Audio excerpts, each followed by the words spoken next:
Demorou, mas aconteceu. Assad não é mais o presidente da Síria.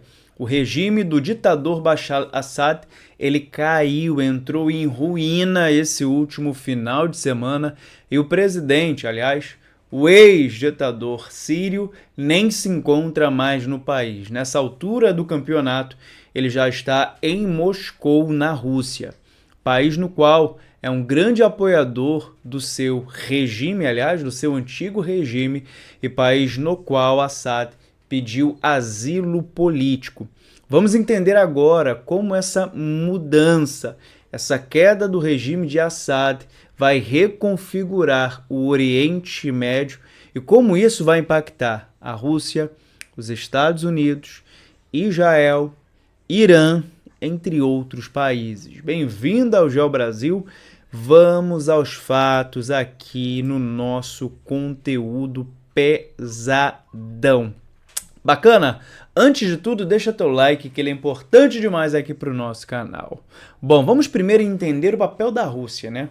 A ascensão e queda de um aliado estratégico por quase uma década, ou seja, Bashar al-Assad, ele foi sustentado pelo poderio militar russo.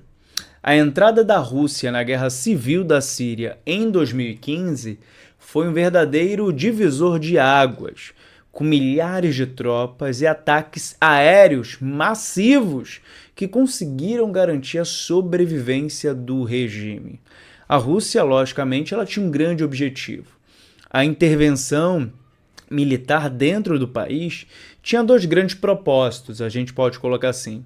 O primeiro era garantir para a Rússia uma presença estratégica militar dentro do Mediterrâneo Oriental, com bases militares, e o segundo seria afirmar a Rússia como uma potência global, desafiando o domínio ocidental que existe até então no Oriente Médio, tá? Em 2017, o Vladimir Putin chegou a declarar que a missão russa na Síria havia sido cumprida e as autoridades russas até trouxeram jornalistas internacionais para verem de perto a operação militar no país. Mas essa semana vimos esse projeto russo na Síria ruir de forma dramática, gente. A Rússia ela investiu muito em Assad e ela foi incapaz de impedir a sua queda.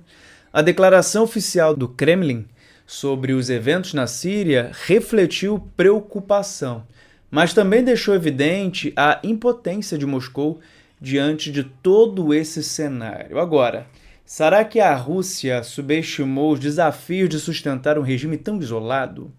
Ou isso que está acontecendo, a queda de Assad, os rebeldes tomando um poder, é uma verdadeira marca de um novo poder, um novo recomeço que pode e vai acontecer dentro do território da Síria. É importante a gente perceber isso, porque essa ofensiva rebelde durou aproximadamente 10, 11 dias. Eram forças lideradas pelo movimento extremista Jamaat Tahrir al-Sham. Eles avançaram rapidamente pelo norte, conquistaram cidades estratégicas como Alepo e Homs, e ao mesmo tempo algumas frentes rebeldes no sul e no leste começaram a cercar a capital, Damasco.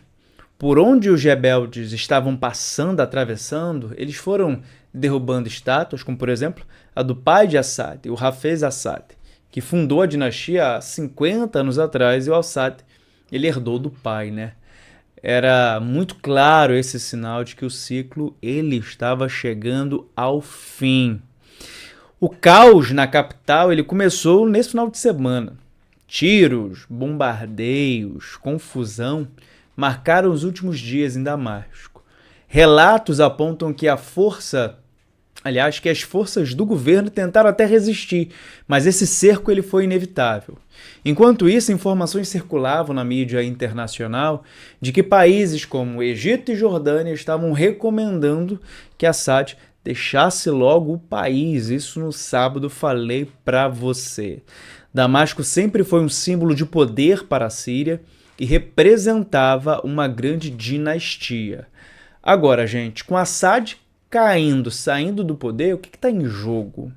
O que está em jogo nesse atual momento, quando a gente olha para o Oriente Médio? E aí quando você olha para a Rússia e o Oriente Médio, a Rússia ela levou um golpe no seu prestígio, né? Ainda tem bases militares russas dentro da Síria, só que agora a Rússia precisa de fato dialogar com os rebeldes para não ter mais problemas, né? Ele precisa negociar com a oposição armada para garantir a segurança dessas instalações. Isso não é apenas um revés militar para a Rússia, tá? Não pense que é só isso, não. É um revés também político. A Rússia sempre apresentou sua intervenção na Síria como uma vitória estratégica, mas a queda de Assad coloca uma derrota inevitável para a Rússia. Falando agora um pouquinho do mundo ocidental, os Estados Unidos têm um posicionamento bem diferente quando a gente pensa em Biden e Trump, né? Quando a gente fala em Trump, o Trump ele declarou recentemente que Assad acabou porque a Rússia não estava mais interessada em protegê-lo. Já o Biden disse que ainda está no cargo e ele afirmou que está monitorando a situação de perto. E aí vem a pergunta, né? Os Estados Unidos vai fazer alguma intervenção? Sim ou não?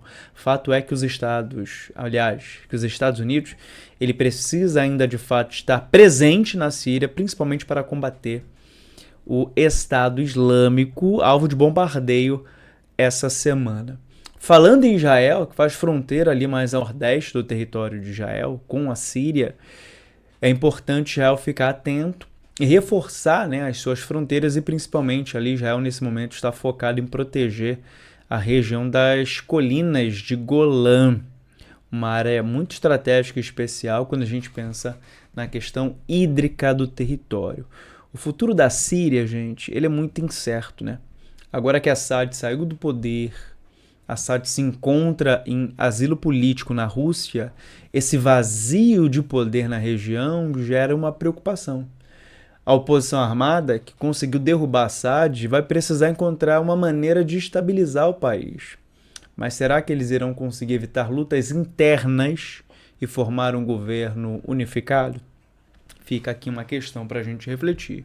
Outra questão importante é esse vácuo de poder ele pode atrair algumas disputas de algumas potências regionais, como a Turquia, o próprio Irã, a Arábia Saudita.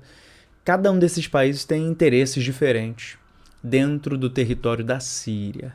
Agora, tanto Rússia e Estados Unidos vão reavaliar o que está acontecendo na região para tentar, de fato, estar mais próximo, né?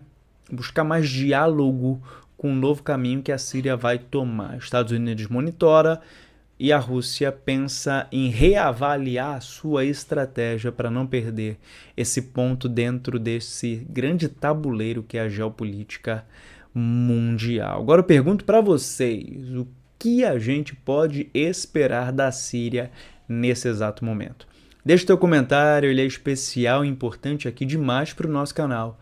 Amanhã eu volto com mais análise, mais atualizações para vocês. A nossa semana está começando com tudo.